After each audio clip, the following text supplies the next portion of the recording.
Halo teman-teman semua, selamat bergabung lagi ke dalam live TikTok aku. Oke, seperti biasa kita bakal bahas soal-soal bocoran FR lagi yang pasti sering banget keluar di setiap paket soal. Nah, salah satunya adalah MTBS. Jadi MTBS tuh banyak banget ya, di dalam MTBS itu ada terkait pneumonia, kemudian ada diare, anak dengan HIV ya, kemudian apalagi gizi buruk ya, banyak banget. Jadi buat kalian yang punya MTBS itu silahkan dibaca-baca lagi ya. Dan buat anggota grup untuk materi MTBS itu pernah aku share di dalam grup tele. Jadi silahkan dibuka lagi ya teman-teman ya. Aku mohon maaf banget kalau misalnya suara aku kurang terdengar jelas ya, karena aku lagi sakit teman-teman ya. Doain aku tetap cepat sembuh ya. Oke, seperti biasa bakal bahas 5 soal untuk malam ini. Assalamualaikum Kak, waalaikumsalam Kakak Pelangi. Oke, untuk malam ini ada 5 soal dan itu pure semuanya tentang diare ya. Jadi ini ada kaitannya dengan MTBS. Ya, jadi silakan dibuka lagi MTBS-nya, teman-teman. Nah, silakan dijawab dulu nih untuk soal nomor 1 ya. Cepat sembuh Kak Aulia. Terima kasih Kak Ica. Oke teman-teman ya, selamat bergabung yang baru bergabung. Dan juga sebelum kalian ngerjain soalnya, jangan lupa di tap-tap layarnya dan juga share link live TikTok aku ke sosmed kalian ataupun ke teman-teman kalian. Dan juga siapkan kertas kecil-kecilnya teman-teman untuk melihat benar dan salahnya ya teman-teman ya. Oke, lanjut ke soal nomor 1. Seorang anak usia 2 tahun dibawa ke puskesmas dengan keluhan diare selama 3 hari disertai muntah dan demam. Nah, hasil pemeriksaan menunjukkan anak tampak lemas, mata cekung, kulit tidak kembali dengan cepat setelah dicubit, dan frekuensi buang air kecil berkurang. Ibunya mengatakan anak masih mau minum ASI. Apakah langkah penanganan utama, teman-teman? Oke, langkah penanganan utamanya apa, teman-teman? Rata-rata jawabannya B ya. Kita lihat dulu nih diagnosisnya, ada yang tahu. Jadi untuk soal di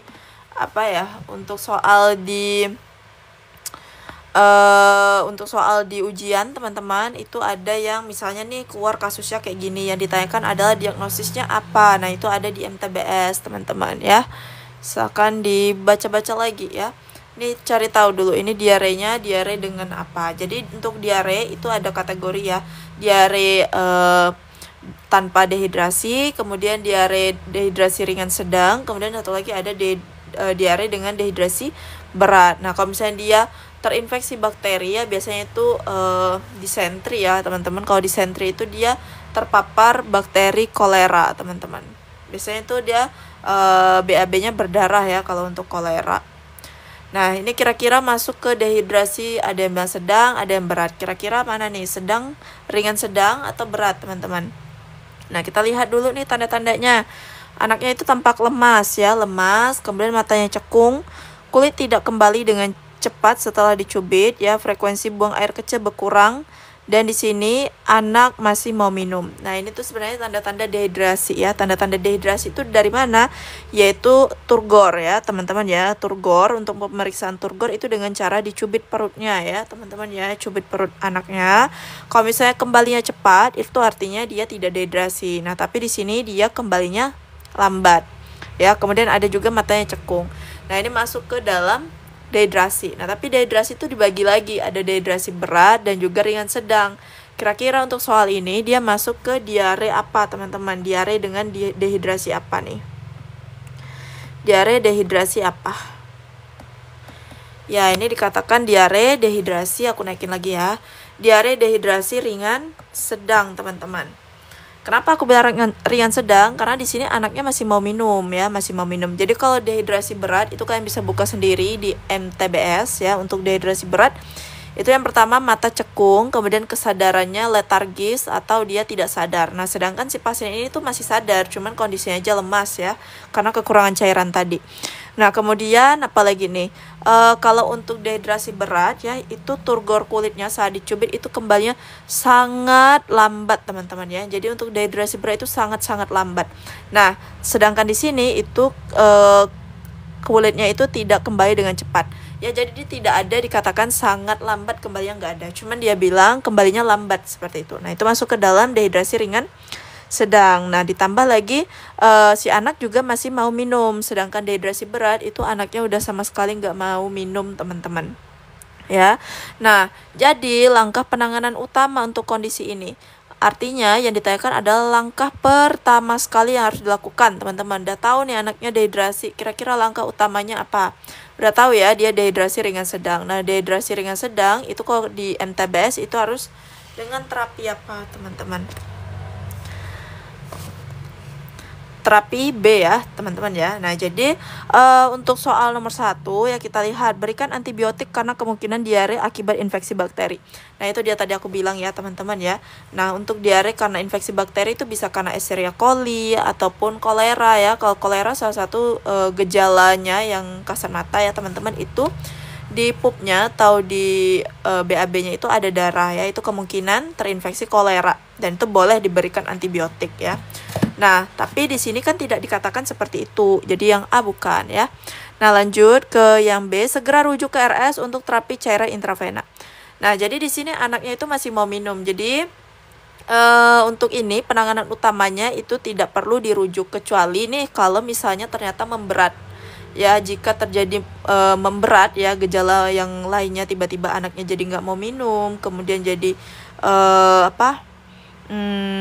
tidak sadarkan diri, nah itu harus dirujuk ya, teman-teman ya. Nah, kemudian yang lanjut yang C, lakukan hidrasi oral dengan oralit sesuai kebutuhan cairan. Nah, jadi tujuan pemberian oralit itu salah satunya adalah untuk merehidrasi kembali si anak ya, teman-teman ya. Jadi direhidrasi kembali itu ya supaya dia untuk mencegah dehidrasi ke berat, teman-teman. Jadi perlu yang namanya oralit. Dan juga si anak kan juga masih mau minum ya, otomatis pasti kalau diberikan oralit masih mau minum kayak gitu. Beda cerita kalau misalnya anak udah nggak mau minum lagi ya, terpaksa harus diinfus. Lanjut lagi ke D ya, berikan suplemen zinc dan hentikan pemberian makanan sementara. Nah, jadi kalau misalnya anak dengan dehidrasi ringan sedang, itu penanganannya yang pertama adalah berikan oralit. Berikan oralit sesering mungkin ya, setiap anak mau. Nah, kemudian setelah diberikan oralit ya, dokter juga ya pasti meresepkan yang namanya zinc, teman-teman ya. Zinc ini selama berapa hari, teman-teman? Zinc itu wajib diminum sampai berapa hari? Itu semua ada di MTBS, bahkan dosis zinc juga itu ada di MTBS, teman-teman. Ya, benar Kaliza ya. Jadi untuk zinc ya itu dosisnya 10 hari. Jadi misalnya nih kalau pasiennya udah sembuh dari diarenya, misalnya 4 hari udah sembuh dari diare, itu tetap harus minum zinc, nggak boleh putus ya. Walaupun udah sembuh, sebelum 10 hari itu harus tetap dihabiskan zincnya selama 10 hari, seperti itu. Nah, dosisnya bagaimana? Dosis pemberian zinc ya benar 10 hari ya. Kak, geser tabnya nggak kelihatan. Yaudah, aku naikin lagi ya. Kita tutup komen ya, teman-teman ya. Mungkin ada teman-teman yang bisa ditutup aja kolom komentarnya. Aku nggak tahu cara nutup kolom komentar. Nanti aku nggak bisa baca komentar kalian. Ya, jadi 1 tablet zinc ya, aku bagi aja. 1 tablet zinc itu mengandung berapa miligram, teman-teman? 1 tablet zinc itu mengandung 20 miligram. Nah, 1 kali 20 mg. Nah, misalnya kalau anaknya itu usia yang diare usia 4 bulan, kira-kira tablet zinc yang harus diberikan berapa? Berapa kali sehari itu? Kalau misalnya yang diare ya, anak dengan diare 10 mg, artinya setengah tablet ya, teman-teman ya. Nah, jadi aku hapus dulu deh. Udah kalian screenshot belum? Aku hapus karena nggak muat, guys. Nah, jadi untuk dosis zinc ya, kalau kurang dari 6 bulan itu pemberiannya ada setengah tablet per hari ya. Nah, kalau lebih dari 6 bulan itu ada 1 tablet per hari selama 10 hari ya. Jadi kalau misalnya sudah berkurang sebelum 10 hari tetap harus dihabiskan, jangan tidak dihabiskan. Nah, jadi fungsi tablet zinc ada yang tahu nggak? Fungsi tablet zinc. Udah, aku keep dulu ya jawabannya, soalnya nanti ada berkaitan tuh sama soal berikutnya, nanti kalian jadi tahu. Oke, jadi untuk soal nomor 1 jawabannya adalah yang mana? Soal nomor 1 jawabannya adalah yang C ya, yaitu lakukan hidrasi oral dengan oralit sesuai kebutuhan cairan, seperti itu. Nah, itu ada penanganan utamanya dengan oralit. Jadi untuk soal nomor 1 jawabannya adalah yang C. Next, lanjut lagi ke soal nomor 2. Lanjut ke soal nomor 2, teman-teman silahkan dibaca untuk soal nomor 2. Pokoknya malam ini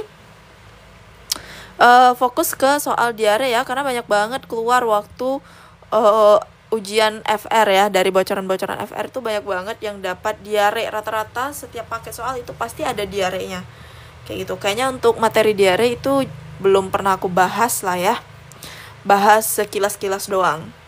Kak, soal BHD dong, jangan bayi terus. Next ya Kak Maisara ya. Kak Maisara BTW udah ujian atau belum? Atau mungkin tahu dari temennya kali ya kalau ada keluar soal BHD. Jadi tahun ini tuh entah kenapa ya, kayak kita itu ketuker ya antara bidan sama perawat. Jadi soal-soal bidan itu ada soal perawat itu juga ada soal bidan atau maternitas. Mungkin entah ketukar atau gimana lah ya. Mungkin soal-soal keperawatan tuh hitungannya bagian kompetensi umumnya kali ya teman-teman ya, seperti GCS, kemudian pemeriksaan kegawat daruratan ya, itu kan BHD itu kan hal yang dasar ya, kompetensi umum. Lanjut ke soal nomor 2. Diare merupakan salah satu penyebab utama kematian pada anak di bawah 5 tahun. Sebagian besar kematian itu disebabkan oleh dehidrasi. Dari pilihan berikut, manakah yang merupakan tindakan paling efektif mencegah dehidrasi pada anak yang sedang diare?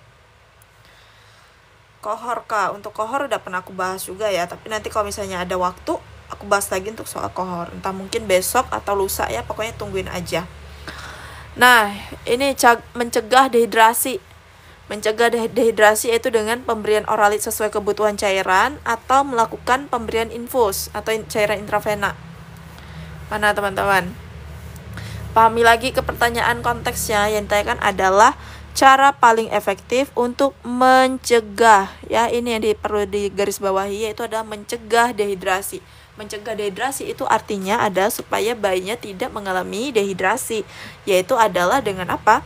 Pemberian oralit ya, pemberian oralit sesuai kebutuhan. Kalau pemberian infus ya itu adalah setelah bayinya terkena dehidrasi ya, jadi kayak pengobatan atau terapi lah kayak gitu. Nah, jadi karena pertanyaannya adalah untuk mencegah dehidrasi, maka asupan cairan si anak itu harus terpenuhi teman-teman ya. Jangan sampai anaknya itu nggak mau minum, karena kalau nggak mau minum ya bisa menyebabkan dehidrasi kayak gitu. Kalau udah dehidrasi itu susah banget teman-teman ya. Bahkan untuk cari infus ya, untuk cari venanya aja saat mau infus itu susah banget dan sering pecah ya. Rata-rata aku dapat pasien yang udah dehidrasi berat itu susah banget. Jadi untuk soal nomor 2 jawabannya adalah yang A ya, pemberian oralit sesuai kebutuhan cairan ya. Untuk soal nomor 2 jawabannya adalah yang A. Next, lanjut lagi ke soal nomor 3. Seorang anak dengan diare akut tanpa darah ya, ingat di sini tanpa darah, datang ke klinik, pemeriksaan fisik menunjukkan tidak ada tanda dehidrasi. Tindakan apa yang paling tepat untuk dilakukan? Apa nih? Tanda dehidrasi tidak ada ya, tapi dia diare akut. Dia diare terus ya, tapi di BAB-nya itu tidak ada darah, teman-teman. Kira-kira tindakan yang paling tepat ya, ini lakukan yang namanya terapi A. Terapi A itu ada di MTBS ya. Jadi kalau misalnya dia berarti ini kan diagnosisnya apa? Aku tanya dulu deh, diagnosisnya apa? Diagnosisnya apa, guys? Kak, tulisannya kurang jelas. Kurang jelas gimana nih? Yang lain cukup jelas kah tulisan aku? Diagnosisnya apa? Aku tanya dulu diagnosisnya. Diare tanpa dehidrasi ya. Jadi udah jelas banget nih. Karena di sini dia bilang tidak ada tanda dehidrasi. Nah, berarti di sini diagnosisnya adalah diare tanpa dehidrasi. Nah, kalau diare tanpa dehidrasi itu masuk ke terapi A. Terapi A itu yang pertama sekali adalah sarankan untuk memberikan oralit ya. Ini yang bilang bukan aku tapi dari MTBS-nya sendiri yang bagian terapi A ya. Jadi tetap berikan oralit. Tujuannya apa untuk memberikan oralit? Itu tadi ya di soal sebelumnya untuk mencegah terjadinya dehidrasi, teman-teman. Jadi sebelum dia terjadi dehidrasi sebaiknya kita cegah dulu, yaitu dengan pemberian oralit. Nah, kemudian tetap berikan makanan ya, tetap berikan makanan dan juga tetap memberikan zinc sama 10 hari ini untuk mengatasi si diarenya tadi ya. Jadi obat diarenya itu adalah dengan zinc sama 10 hari. Seperti itu. Jadi untuk soal nomor 3 jawabannya adalah yang B. Kayaknya udah pada benar semua lah ya. Untuk ketiga soalnya dia masih benar semua nggak? Kayaknya udah bisa lah ya jawab soal diare ya di ujian nanti. kuncinya yang penting sering aja baca MTBS, karena di MTBS tuh semuanya ada jawabannya teman-teman ya.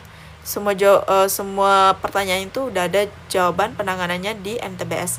Lanjut ya ke soal nomor 4. Untuk malam ini 5 soal aja ya teman-teman. Dan kebetulan aku lagi nggak sehat-sehat banget ini.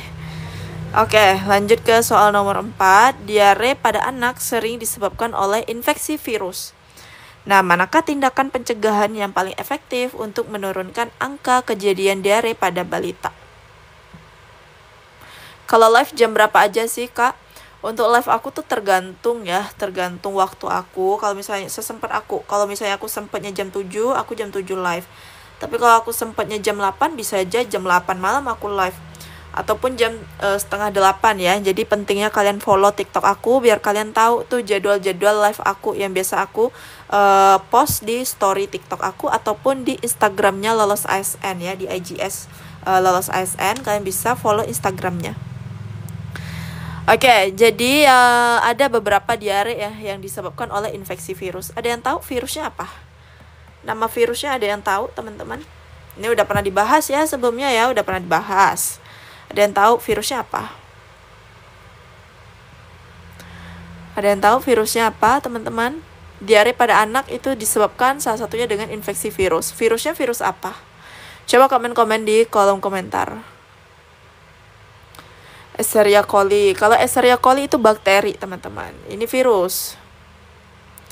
Escherichia coli itu bakteri. Kemudian kolera itu juga bakteri ya. Kolera itu bisa disentri tadi tuh. Dia di setiap pupnya atau BAB-nya itu ada darah. Ya benar, rotavirus ya. Rotavirus. Nah, jadi tuh kan ada ya sekarang namanya imunisasi rotavirus. Tujuannya adalah untuk apa? Mencegah ini.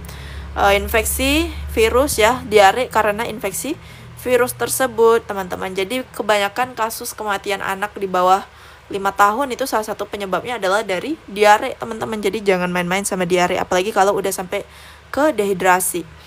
Kayak gitu ya. Nah, jadi apa nih cara menurunkan angka kejadian? Yaitu kalau misalnya infeksi virus berarti kan obatnya vaksin ya, teman-teman ya. Kalau virus tuh obatnya vaksin, yaitu dengan pemberian imunisasi rotavirus sesuai jadwal kayak gitu. Jadi untuk soal nomor 4 jawabannya adalah yang A.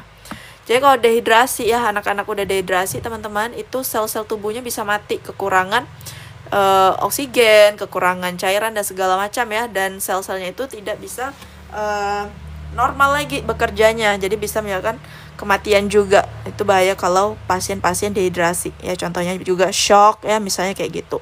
Nah, jadi untuk soal nomor 4 jawabannya adalah yang A.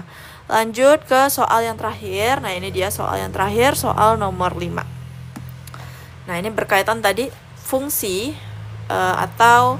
fungsi zinc, teman-teman. Nah, silakan dibaca untuk soal nomor 5. Halo Kak, makasih ya. Aku sudah ujian dan banyak soal-soal FR-nya Kakak keluar saat aku ujian. Congrats Kak Yuli ya. Kalau boleh tahu Kak Yuli dapat skor berapa nih? Dan juga semoga teman-teman yang lagi ujian, yang lagi persiapan dimudahkan ya untuk menjawab soalnya. Dan semoga FR yang ada di grup Telegram itu keluar semua waktu ujian, teman-teman. Jadi untuk untuk soal live ini itu boleh ini FR dari D3 dan juga D4 S1 profesi. Nah, jadi ke 3 jenjang tersebut ya itu rata-rata keluar soal diare, teman-teman. Ya, seperti itu. Dan kalau misalnya kalian mau dapetin bocoran-bocoran FR lainnya yang lebih banyak daripada live TikTok aku, kalian bisa bergabung ke dalam grup Telegram aku. Kalian silakan pergi aja ke Instagram Lolos ASN dan ada WA admin 1 di situ, silakan di WA. Kalau misalnya tidak terhubung ke WA, kalian bisa DM aja, teman-teman. Lanjut ya ke soal yang terakhir, soal nomor 5. Dalam penanganan diare, pemberian zinc ya selama 10 hari sangat direkomendasikan. Apa alasan utama pemberian zinc pada anak yang sedang diare?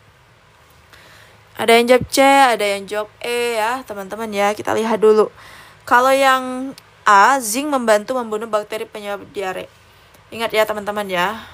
Bakteri itu matinya dengan antibiotik ya. Kalau virus itu matinya dengan antivirus, seperti itu. Nah, jadi zinc itu tidak bisa membunuh bakteri ya, karena bakteri itu antinya itu adalah dari antibiotik, itu obat untuk mengobati bakteri. Nah, kemudian yang B, zinc meningkatkan nafsu makan anak selama diare ya. Kemudian yang C, zinc membantu regenerasi epitel usus dan meningkatkan sistem imun. Kemudian yang D, zinc mencegah dehidrasi akibat diare. Ya, kemudian yang E, zinc menggantikan cairan elektrolit yang hilang sama diare. Nah, ada yang jawab D, ada yang jawab C, ada yang jawab E ya. Ini kayak mulai ambigu nih. Soal-soal HOTS ya. Jadi kayak jatuhnya soal penalaran ya. Kelihatannya benar semua tapi susah banget buat ditebak. Jadi untuk soal nomor 5 jawabannya apa? Tapi di sini jawaban yang terbaik itu adalah yang C ya. Ada yang D juga, ada yang E ya. Tapi kalau yang E itu cuma beberapa orang aja, yang D juga. Nah, kalau yang E, zinc menggantikan cairan elektrolit yang hilang sama diare. Jadi cairan elektrolit itu adalah oralit, teman-teman ya. Salah satunya oralit ya. Nah, jadi itu bukan si zinc, teman-teman. Nah, kemudian jadi untuk tujuan pemberian zinc ya, alasan utama sekali pemberian zinc pada anak itu adalah apa? Jadi zinc itu ya sangat bagus sekali untuk membantu penyerapan air di usus, teman-teman. Ya, jadi zinc itu bagus banget untuk membantu penyerapan air di usus ya, air dan elektrolit di usus ya, teman-teman ya, sehingga bisa membantu meregenerasi lagi nih sel-sel epitel usus ya dan meningkatkan sistem imun. Nah, jadi kan yang namanya diare pastikan keluar terus cairannya ya, teman-teman ya. Jadi maka perlu diberikan zinc karena zinc itu bagus banget untuk penyerapan air, dimana penyerapan air tersebut bisa membantu meregenerasikan atau memulihkan kembali sel-sel epitel usus yang telah hilang atau yang sudah rusak, teman-teman. Dan juga dia bisa meningkatkan sistem imun. Jadi untuk soal nomor 5 jawabannya adalah yang C, seperti itu ya. Jadi zinc bisa membantu penyerapan air dengan baik ya, sehingga membuat regenerasi epitel usus berjalan dengan maksimal. Jadi untuk soal nomor 5 jawabannya itu jelas banget adalah yang C. Di sini ada yang benar semua, teman-teman. Ada yang benar semua enggak? Kakak Miwa Soleha salah satu. Alhamdulillah malam ini benar semua, betul semua. Alhamdulillah, makasih banyak Mbak sayang. Sama-sama Kakak Miwa Soleha. Oke, teman-teman ya. Jadi kalau misalnya kalian pengen dapetin FR lainnya yang lebih banyak selain diare ini, kalian bisa gabung ke grup Telegram kita ya. Nah, cara gabungnya kalian silakan WA admin 1 di sini khusus untuk bidan ya. Jangan lupa di-follow dulu Instagram Lolos ASN. Kalau misalnya tidak terhubung dengan WA-nya, kalian silakan DM aja Instagram Lolos ASN. Nah, buat teman-teman yang misalnya ngerasa kayak udah mepet banget nih atau enggak 2 hari ke depan baru ujian, apakah masih bisa gabung? Bisa gabung, teman-teman. Jadi teman-teman yang mepet-mepet itu pelajari aja FR-FR-nya. Jadi FR kan udah banyak ya di-share. Jadi FR-FR-nya itu jangan cuma dibaca doang ya, tapi dicatetin, dirangkumin ya, pembahasan-pembahasannya juga dirangkumin juga. Jadi ada beberapa teman-teman kita yang skornya tinggi, itu cara belajarnya kayak gitu. Semua FR yang di-share sama admin itu dicatat ya, kemudian dirangkum, dipelajari lagi ya. Kalau bisa ya coba cari jawabannya dulu ya, kemudian dicocokin dengan pembahasan dari admin kayak gitu, teman-teman ya. Jadi untuk malam ini kayaknya segitu aja, teman-teman ya. Untuk malam ini segitu aja, terlebih kurang aku mohon maaf. Dan juga untuk besok live atau enggak, pokoknya tungguin aja info terbaru dari aku di TikTok aku ya, dan juga di Instagram Lolos ASN. Oke teman-teman, segitu aja dari aku, terlebih kurang aku mohon maaf ya. Ada yang nanya nih, Kak, Telegram bisa diakses sampai bulan berapa? Pokoknya Telegram itu bisa diakses sampai kalian ujian yang tahap kedua ya. Tahap kedua itu masih bisa diakses. Jadi teman-teman yang ujian tahap kedua itu boleh bergabung ya. Oke teman-teman, segitu aja dari aku, terlebih kurang aku mohon maaf. Sampai jumpa di next live. Bye bye.